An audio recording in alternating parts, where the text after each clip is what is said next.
He said, what? We're going to get into what Paul Chryst said in the post-game press conference coming off that Washington State loss and a bunch more content today on Locked On Badgers. Let's go. You are Locked On Badgers, your daily podcast on the Wisconsin Badgers. Part of the Locked On Podcast Network, your team every day.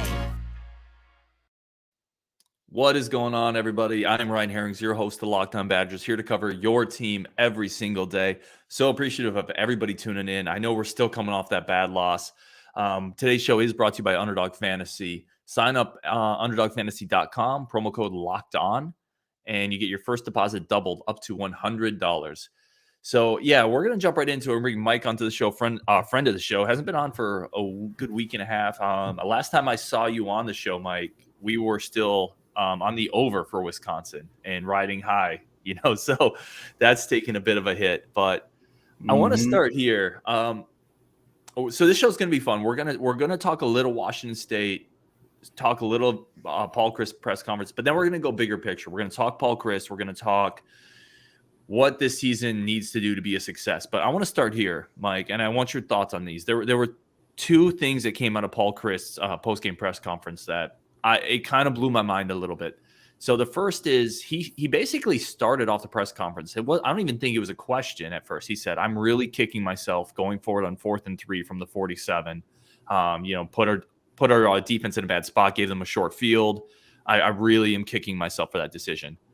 My takeaway from that, Mike, was I actually think that was the right decision. The play call just didn't work. And I'm worried that Paul Chryst is taking the wrong lesson out of this. I'm worried that we'll never go for it on 4th down again. Because if you're on the plus side of the field, on the Wisconsin side of the field, I want you to go for it on 4th and 3 most of the time. I totally agree there. That was one thing where thought we saw maybe a little bit of Bobby Ingram's fingerprints on here, maybe running some data, showing statistics hey, we are the better team. We statistically can get this done. And yeah, I think they ran the right play. It wasn't executed, unfortunately. But yeah, I just hope he doesn't shell up and just regress back into the, oh no, we got to get even more conservative. We tried it once and now it didn't work. So let's never touch that again. So I completely agree with you. It was the right play call, the right aggressiveness. The problem is he just doesn't consistently do that throughout the game. So now he did it once. It burned him. And as you said, he just brought that up naturally without even people prompting. You can tell it's on his mind and he just didn't like it. I feel like someone else pushed him. That was someone else telling me come on, you got to break up the offense. You got to be unique. And now he's just, nope. He's like, it didn't work. It's bad. It's bad. Right. And we're never going to do that again. And and again, but I promise everybody, this show is not a just kill Paul Chryst show. We're going to talk a lot of Paul Chryst. There's definitely a little of that. But it's one of those things where Paul Chryst will never bring up the times that we punt from the 40 and it goes into the end zone and the other team gets it at the 20. He's never going to come back and talk about that. And I agree with you. I agree with everything you said. A lot of people didn't like the play call. I actually totally like the play call too. Washington State just did a great job. They were disciplined. That's the type of play that a lot of times the defense will flow kind of with that fake. Someone will leak out open and becomes a 20-yard play. And suddenly Paul Chryst is a genius and everybody loves it. We can't be slaves to the results. We have to the process is good or the process is bad. I thought that was a bold move. I thought it was aggressive in the right spot. I liked the play call. You put it in Mertz's hands. It didn't work out. Please keep doing it, right? Totally agree. It's all the right mindset. That needs to be the mindset all game, though. But if he can do that, I think we can see changes. Right. Okay, let's get to the second one. So we agree there. He made a comment. He was talking about this was prompted by a question. I believe it was Chef Petroikis who asked, but I'm not positive. But the reporter asked Paul, we saw Graham Mertz push the ball more, and I'm paraphrasing here, by the way. I'm not reading the actual quote. But he said, we saw Graham Mertz push the ball more downfield. Some good things happened out of that. And Paul Chryst kind of went into a weird response of, Graham was seen to feel well, but a couple of those I thought he should have maybe gone for a little shorter throw, something a little more efficient that was there. He kind of alluded to the fact that he thought Graham Mertz took some shots downfield that he shouldn't have taken. I find this strange for a couple reasons. It seemed like the best offense we had at times was pushing the ball downfield. The deep shot to Keontae Lewis, 2 pass interference plays. And it felt like even a couple of the contested balls, Graham Mertz was putting it right where it needs to be. I also found it very weird that in a press conference, Paul Chryst would kind of subvert Graham Mertz in a weird way. Like, he shouldn't have done that. I feel like if you do want to make that point, there's probably a time and place to do it, not in the press conference. Mm-hmm. Yeah, totally agree. This is after a loss like that, you need to own up, take the loss, and he should only be building up his players. There should be nothing against the players. And just a stat I found, Mertz only threw 9 times in the second half. When we were lined up, our receivers were they seemed like they were dominating out there. As you said, Keontae Lewis, we were just, again, I don't get it. The run, it's not like the run game was getting 5 yards a carry and we were just rolling down the field. Why do we stop throwing it when we had the receivers for it, and Mertz, as you said, was looking sharp? It should have continued passing, and the statement just doesn't make sense. It's very odd, right? And it's a little reminiscent. If you remember last year when the offense was struggling, Paul Chryst kind of threw Joe Rudolph under the bus. If you remember, he's like, "Oh yeah, Joe Rudolph calls the plays." It was a very weird statement. I felt like if you're Paul Chryst, this is a good moment to say our offense wasn't good enough. You could have said our running game wasn't moving the sticks. Instead, it was like, Mertz shouldn't have taken some of those shots. I just found it to be very weird. And your 9 throws thing is a great stat because it's so bizarre. This was a game that was close or we were behind, and I just felt like there was no sense of urgency at any point in time from our offense. I'm curious in that second half, because you were at the game and you've dug into this a lot. Did it ever feel like we were playing from behind from a play calling or an urgency standpoint? Oh, no. It was the same old game plan, 1960s football. We will run the ball, we will eat the clock, and we will limit our possibilities of causing mistakes. And again, going back to that whole fourth quarter stand, he just does not want to do anything that is considered almost normal by like normal offensive standards. Like the game has changed. And I think, again, not to just rag on him, but I think the game is kind of changing past him. And I just don't know if he wants to adapt to the modern game, which we can run a lot, but you need to pass. Look at Alabama. Look at Georgia.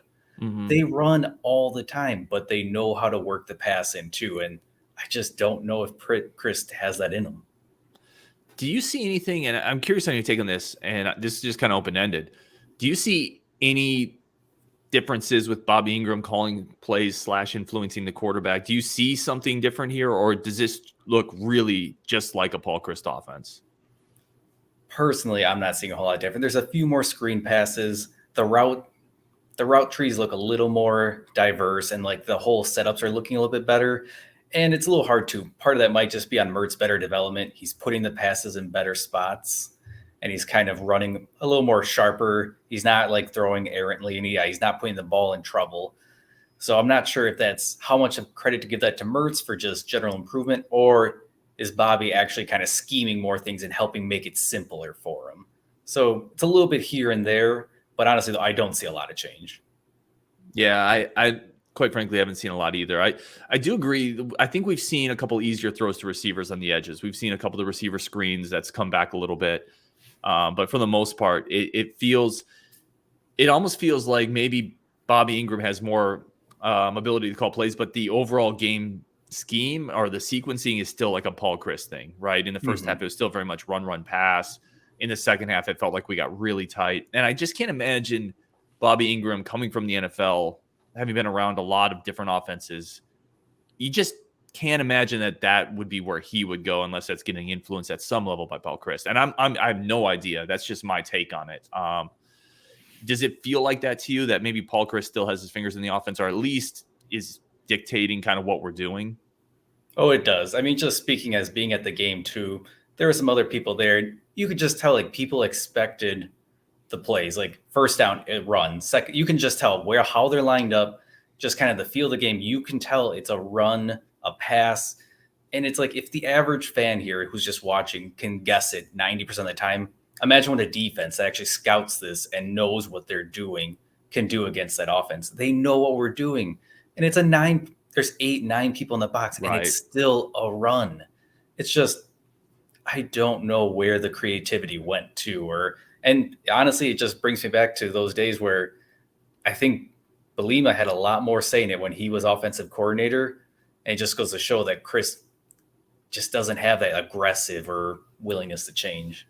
Yeah, and we did a show on Locked On. We talked about how Bielema may have been the guy that Paul Chryst needed. Like, I think he needs that dude that makes him be a little more aggressive, because I think he can do it. We've seen it.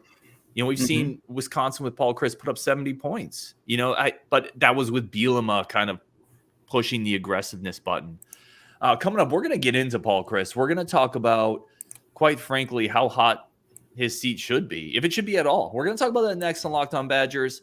We're going to keep Mike on the show as long as possible. But first, today's show is brought to you by Underdog Fantasy. This episode is brought to you by the easiest way to play fantasy sports while you watch your team play, Underdog Fantasy. It is easy to play, super simple to win cold hard cash after every single game. No more. Some of the games that you can play in Underdog, you don't have to wait for the entire season to wrap up and then a month for your fees to get distributed. After a single game, you can win cold, hard cash. It makes it more enjoyable. It keeps you more engaged. It doesn't feel like a long-term relationship that's going nowhere. It's speed dating for fantasy sports. It's so much more exciting. It has investment banking from Mark Cuban, Kevin Durant, Adam Schefter, and more. Like, there's a reason the best in the business and the best in the industry have pivoted to Underdog. There's a reason we're doing it at Locked On. It has become one of the industry standards for fantasy sports. They're always focused on building superior products, better user experiences, and their technical support team is amazing. I had an issue the other day, just getting something set up, emailed them. I had a response within 30 minutes, best in the business. They're to help you get everything set up and in order. Sign up today, promo code Locked On. And we're going to give you an awesome offer. Underdog will double your first deposit up to $100. Deposit $100, get $100 for free. UnderdogFantasy.com. Find the Underdog Fantasy app in the App Store, Google Play Store. That's Underdog Fantasy, promo code Locked On. Get in on the college football pick'em action today. I want to thank everybody again for making Locked On Badgers one of your first listens as we continue to build this community. We continue to grow. I really, really do appreciate it. It's because we're able to bring people like Mike on the show, who's super intuitive. We're smarter when he's here. We're smarter when Justin's here and Scott's here, Jason and John Garcia, all the recruiting stuff he's able to do for us. So I'm very appreciative, guys. If you want to help support the show, just hit the subscribe button on YouTube, leave a comment, leave a like. Again, we're trying to catch Iowa. Let's catch Iowa on subscribers. We can do it. I know we have a better fan base than the Hawkeyes, so let's get there. Let's bring Mike back on. Let's talk Paul Chryst.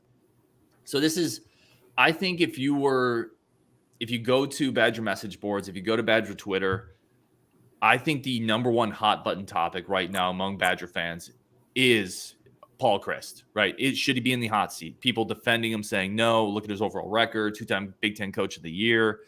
He never has a bad year, right? That matters. And a lot of people saying we're trending downhill. Look at the last 3 years. Look at the bad losses to BYU, Illinois, obviously Washington State. All of those were 17-plus point favorites that Paul Chryst lost. Where are you at? Let's just start big picture. Like, where are you at on Paul Chryst? So for myself, I'm out on him. I want him out. And honestly, I think for like a lot of Badger fans out there, it makes it so much harder just having Jim Leonard in the wings. Right. Yeah. You see that replacement there and you see him. And again, I'm going to get nerdy here. I love advanced stats and looking at FEI, which is basically, for those who don't know, it's like an advanced stat that does opponent adjusted drive efficiency and also gets rid of garbage time, first half kill time. It's all about efficiency and true statistics. Since Paul Chryst has taken over as head coach, the defensive FEI has ranked no worse than 12 every single year. So he's had a top 12 efficient defense every year except 2018, which was 32. So still not bad. Which is still, right, a good defense. And I think most of us understand a great defense wins out. Look at Georgia this year, Alabama all these years. Everyone loves a shiny, great offense, but defense wins you the majority of the games. And that, I think, has shown. And then, but if we look at the same adjusted efficiency for Paul Chryst since he's taken over, he's had 1 year where he was 2019 ranked 6. And that was also conveniently the year that Jonathan Taylor was here, who is currently destroying the NFL. So I would hope your offense would be pretty good that year when you have maybe one of the best running backs in a long time. Other than that, his offensive efficiency was at 59, 35, 43, and then 2020 was at 98, 2021, 52. It's going down. And when you compare it to Bielema years, the worst year Belima had was 52. And then it was 32, 21, 7-1, which kind of gives credence back to that whole maybe Belima was pushing him, kind of kept that edge on there.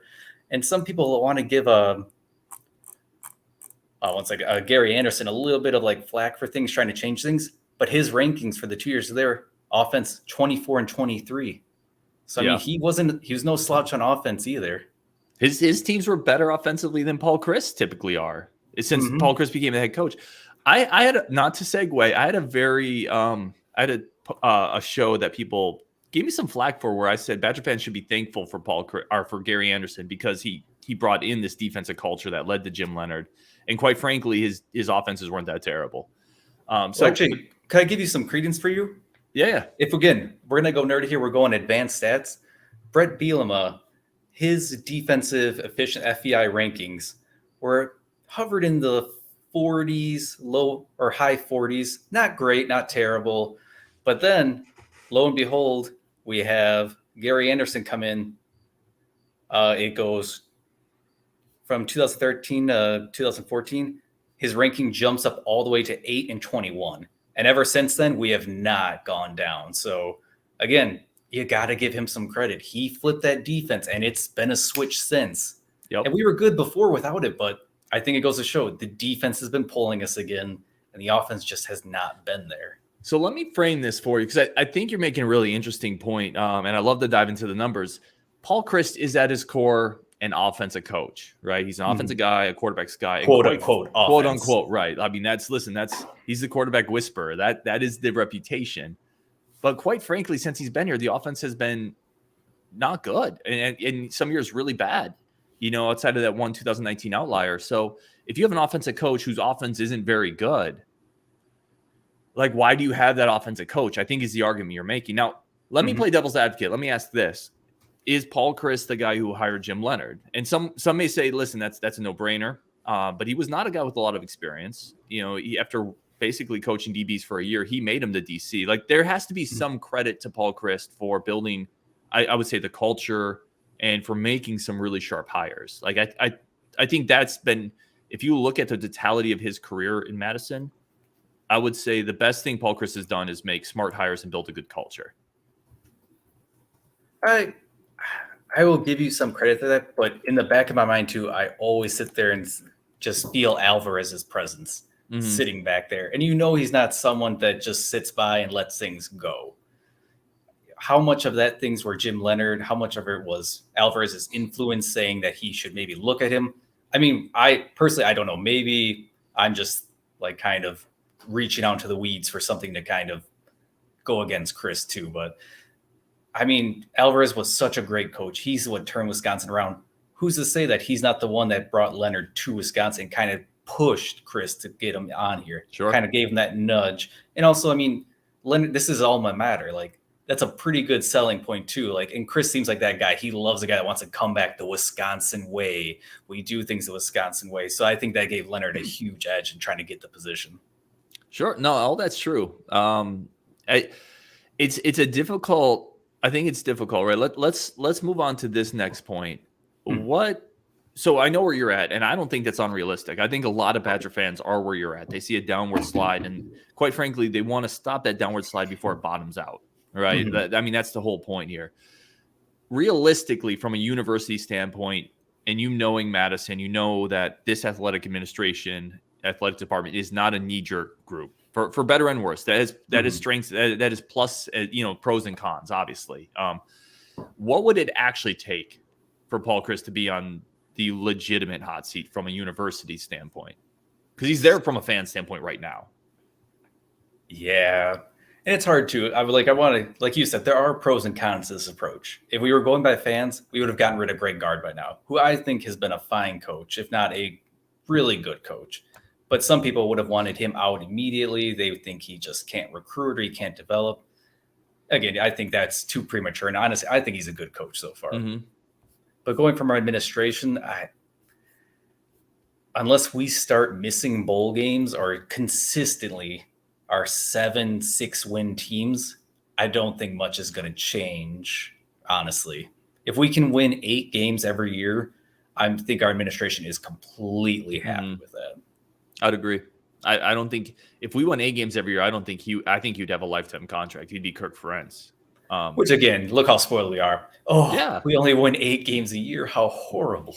Oh, the poor us. Nebraska hasn't been to a bowl game in 6 years and then just fired their coach after 3 weeks. But I don't want to minimize, like, I feel like I'm playing both sides of this, but it's because I think this is a very nuanced and difficult discussion, right? I don't think it's completely black and white. I don't want to discount the fact that, in Paul Chryst first 3 years, Wisconsin went 34-7. In the last 3, it's been 32-17. Like, it has absolutely slipped in the last 3 years.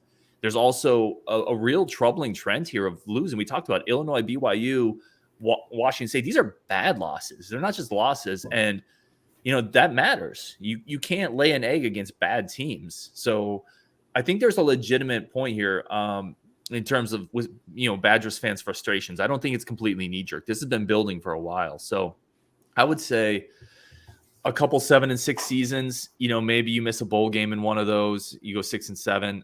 I could see him being on the hot seat there, but we're nowhere close to that from like an administration standpoint, in my opinion.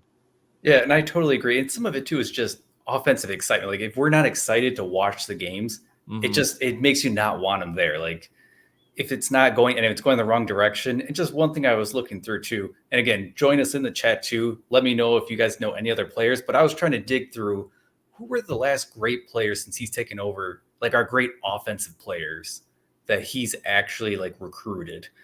Like, we had Jonathan Taylor, who was amazing, but then it's Quintez Cephas, Jack Cohn, who are good players, but we haven't, who's been those dynamic players? We used to have stables of running back. We had like Monty Ball. We had Jonathan we had the John Clay years with PJ Hill. We had like James the trio. White. We had and guys on the edge too. Like, where's the Nick Toon and the Jared Aberderis and the Lance Kendricks and where's the John Clay, Monty Ball, James White trios and all that? Those were all recruited by other coaches that he was conveniently the coordinator at. We have Braylon Allen, who looks to be great, but so far still hasn't been looking. This year he's been a little bit slow, as you guys said in the last podcast. He hasn't looked that great. And then I won't count Ferguson. He was Alvarez's grandchild. We've heard it a million times. The kid was born to play for Badger. That I don't give Chris credit for taking him in. Yep. But helping him. Yeah. Let us know in the comments, who are the other great players? Because, I mean, other than Jonathan Taylor and maybe Allen, we just haven't had that star. And he's been recruiting. He's had almost 6 full recruiting classes. And I just don't see it on the offensive side. Defense, another story, but offense, where are our skill players? Where are they? Yeah, that's a great point, man. Like, these are his guys now. And this offense, listen, we're two games into this year. The book on this season is not written, but up to this point, the offense looks pretty much like it has. Unfortunately, that 14-point game against Washington State is a major eyesore. Coming up, we're going to continue talking this season. What needs to happen this year for the season to be a success? Like, is that even possible? So we're going to talk that next on Locked On Badgers. Thank you, everyone, for sticking with us. Locked On Badgers, got Mike on the show. Really, really do appreciate everybody sticking with us, joining the community, joining the chats, leaving comments. We're here building this community together, even coming off a bad loss. We're here, win or loss, your team every day.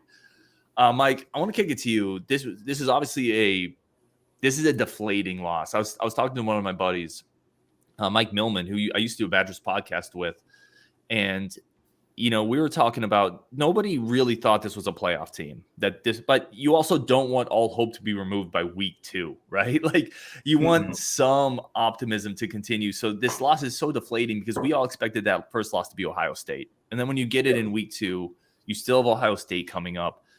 How is this season a success in your opinion? Like, how does this season? What's the roadmap to getting to a successful season where we can look back and be good with it?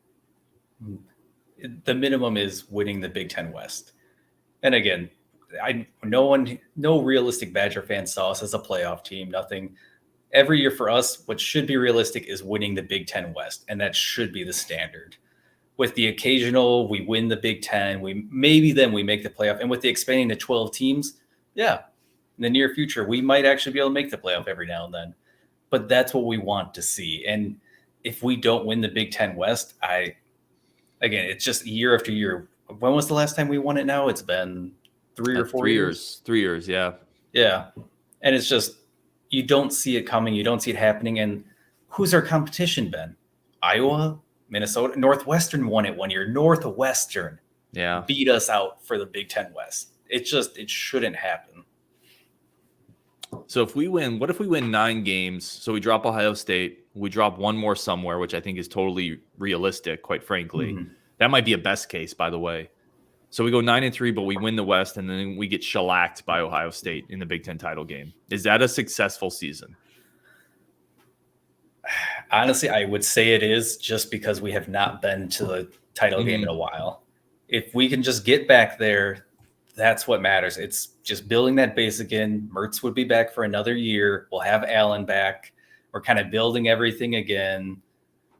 We have Bobby will hopefully have another season to try to put into the offense. If we could turn it around and do that, I would have hope that something might be turning around. Not a ton, but I'd have that little glimmer that we all latch onto every offseason that would help get me through and get excited for next year.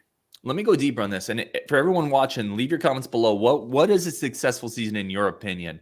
Let me go deeper. Let's say we go 9-3, but our wins remain the garden variety Paul Chryst wins. And I hate to say it because I'm not trying to take wins for granted. There's a lot of teams that don't win 9 games, but let's say we beat Iowa 10-3, right? And we still don't throw the ball. Nebraska's terrible, so we beat them. You know, I guess what I'm saying is we win the 9 games, but you don't see the offense evolve. It looks like Washington State, where we just lean on people and hope to win by 3 points every game. At that point, how optimistic are you? Like, is that a successful season? Yeah, again, I am gonna be spoiled Badger fan. I'm gonna say no. And again, it all goes back to that. We are winning these games because our defense, and we have a shiny, young, amazing defensive coordinator who we just all would want to see as that head coach. And it's like, at this point too, who could we put in it? Like, say Leonard's promoted to head coach. You just assume pretty much anyone that were to be put in as his offensive coordinator could not be worse than Chryst is right now. Would at least bring something new to the program. So that's the mindset where I think all us Badger fans are probably so frustrated now, is we see the need for change, but as long as Chryst is the head coach, it's just the offense isn't going to. He has that offense. It's his offense, no matter who the OC is. And until we see something change about that, it's just, I don't want to constantly be winning by 3 points every game. I want to watch a fun offense. I want Russell Wilson years. I want to see 2 running backs with over 1,000 yards. I just want explosiveness, excitement. I sense the frustration, man. I can see it. And I think you're echoing what a lot of people are thinking, that it just, we're going to be stuck kind of in this mud until Paul Chryst either finds a way to evolve, or quite frankly, he leaves. And I don't know what is more likely. And you can, if you want to daydream on it, right? If you were to daydream on the scenario of Jim Leonard becoming the head coach, Bobby April's probably the perfect defensive coordinator. Move up into that spot. And quite frankly, it could be Ingram just as the offensive coordinator, but with more freedom to actually, open it up a little bit. That could be a really interesting trio. But again, it's not happening. That is, unless Wisconsin bottoms out. And quite frankly, I think they're too talented to bottom out, considering how bad the West is, right? We've seen Iowa, Nebraska, Northwestern lost to Duke. I mean, it is an ugly look. We lost to Washington State. This is an ugly looking division right now. So also don't forget, divisions may be going away. It's true. USC, UCLA are joining 2024. We don't know what the conference is going to do about it. We might not have a cozy little West conference that we can kind of beat up on anymore. We might have seasons where we have to play Ohio State, Michigan, and USC all in the same year. So I don't know. Maybe that's what'll be the big change. Maybe once we change conferences and we're not in our little West safety blanket of a conference, maybe that's when all of a sudden we might start getting shellacked. We might not have our nice floor 8-win season. So it'll be interesting to see. No, that's a great point. Let's finish up on this. I think we all expect this week to be a bit of a get right game. And I don't know if I'm going to be able to have you on before then again. I definitely will if I can. But is there anything that we can do this weekend that is going to matter to you? Honestly, to me, it's like cover the spread. Right. Go on Bet Online, see where that spread is, and I want us to beat it. Right now, I think it's at 37, and I want us to just crush it. I don't Right. want it to be in doubt, and I want to see passing. If it's the same thing where Mertz is only getting a few throws and it's the same vanilla. Also, I take that back a little bit because you still want to hide some things for Ohio State. But if we can't score efficiently, if we can't put up like over 37 points on New Mexico State, if we can't do better than Minnesota did against them, that is a disappointment. And it's a bad sign. It's also, like one game can be an aberration, right? Like if we continue to struggle offensively from an efficiency standpoint, like that, it would be a bad sign for sure. Mike, man, thank you so much for joining. If you guys, everyone listening, Mike is awesome. We're always smarter because he comes in, he brings stats and knowledge.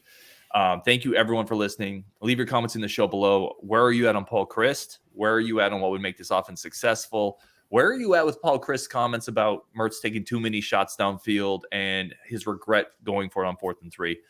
All of that, let us know. We're here for you every day. We'll talk to you again tomorrow. We got John Garcia. I think some recruiting talk coming up this week. Hopefully get Cole LaCrue, the quarterback recruit, on the show as well. So a bunch of fun content coming up. Keep tuning in to Locked On Badgers. When you're done here, go check out Locked On Big Ten. Host Nate Dickinson brings you around the Big Ten Conference, all the latest news and notes from our foes, our rivals, the ones we kind of hate and the ones we really hate.